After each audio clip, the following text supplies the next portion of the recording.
Good afternoon. Welcome to our encouragement from the Psalms, and today we're on Psalm 44. So if you take a moment now to read it, and then you maybe want to pause me, have a read, and then come back, and we'll take a look at it.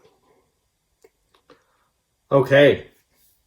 I wonder if in your life, I'm sure you have, I know I have, gone through a real gamut of emotions with God. You know, as someone who's a strong believer in God, has given their life to Jesus Christ. Do you have times in your lives where you just run a gauntlet of emotions? You get angry with him, you're surprised by him, you're downhearted, you're elated, you feel a whole range of things about him. You despair, you ask big questions like, why is this stuff happening to me? Or why did that not happen? Or why did it happen in the way that it happened? And for goodness sake, Lord, I'm your servant. What is going on? You know, you run through all of these kind of emotions, don't you? And I think that they are only natural. And the good thing about the Psalms is that the Psalms help us to safely express our emotions to God, because really when you read them all, there's not a single emotion that really has been left out, that someone hasn't prayed for at some point in time, and God has heard the whole lot. There's nothing that will really surprise him. And this psalm is like one of those psalms, and it goes through so many emotions from start to finish. It's a psalm that was sung by God's people after defeat. They've been roundly defeated, and as a community, as a people, as a nation, as God's nation, God's people, they sing this psalm. And one of the beauties of the psalm is that it really is genuinely encouraging for us, and it's split nicely into four segments, which take us from one emotion through couple into the fourth, and a better outcome, for want of a better phrase, better outcome. So the psalm begins, verses 1 to 8, with this sense that the community, God's people, are saying to God, well, you have helped us. So they're remembering how he helped them in the past. Now remember, they're singing this from a position of defeat. They've been defeated. They're downcast, and so they're saying at the start that, you know, we understand that you have helped us. So verse 1, O God, we have heard with our ears, our fathers have told us what deeds you performed in their days, in the days of old. So we recognize that in the past you have helped us. And it goes on through that, through to verse 8, in that vein. This sense that we acknowledge that in the past you have helped us, and we didn't put our trust, in verse 6, we didn't put our trust in the bow, we didn't put our trust in the sword, we put our trust in you, and we know that you helped us. So that's one emotion. In the face of defeat, they're going, well, Lord, we know that you have helped us. And then from verses 9 to 16, the emotion changes. Verse 9, but you have rejected us and disgraced us and have not gone out with our armies. In other words, you're not helping us now. So you have helped us in the past, but you're not helping us now because you didn't go out with our armies. You didn't protect our armies. You weren't the strong arm of our armies. Verses 9 to 16, you're not helping us now. You did help us in the past, but you're not helping us now. At verse 17, then, we get this argument that we all do with God, don't we?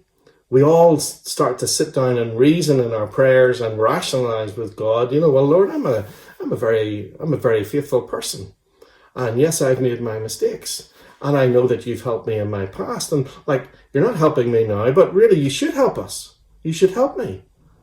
You should help me to get what I want. because that's really the tenor of the psalm.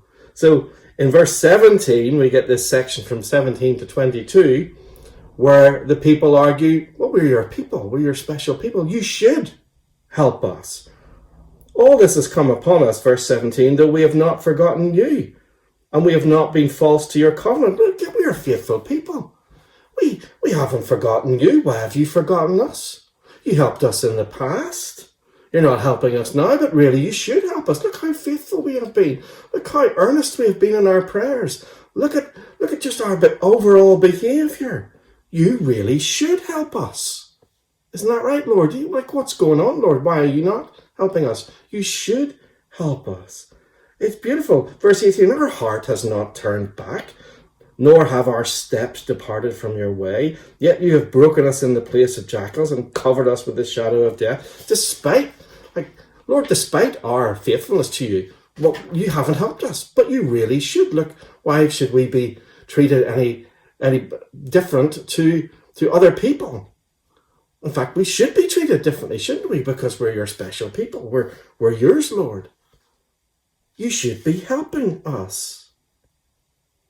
Then, the whole tone of the psalm changes in verses 23 to 26, where the trust returns after the angst of the argument and the apparent reasoning. And perhaps it's a sense in which we as Christians get off our chest what we want to say to God. The people then relax back into a trusting mode. They trust God. And probably they never distrusted God. But now they're getting back to proclaiming that they do trust him.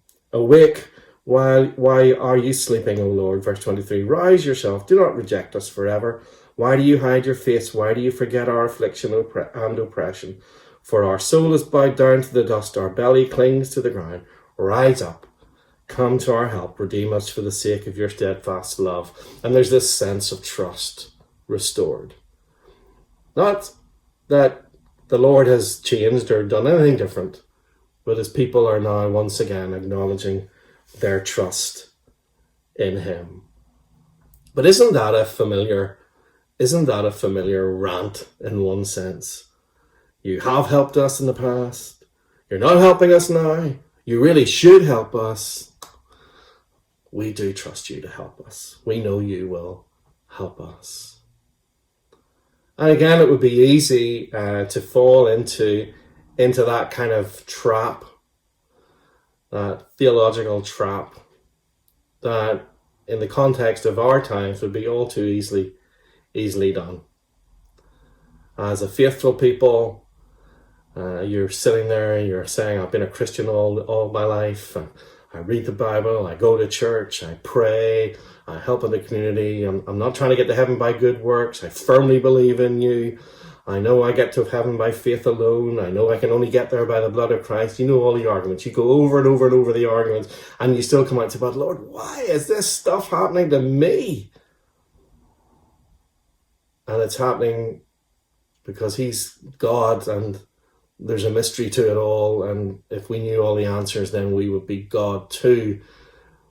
So we go through these emotions. You've helped us. You're not helping us now. You really should help us. You will help us. And then we're drawn to Romans 8 and verse 28. And we know that for those who love God, all things work together for good, for those who are called according to his purpose. And I suppose that in one line sums up the whole of Psalm 44. And we know that for those who love God, all things work together for good, for those who are called according to his purpose. Stand on that promise. Stand on that assurance. Be strong. Be courageous. Amen.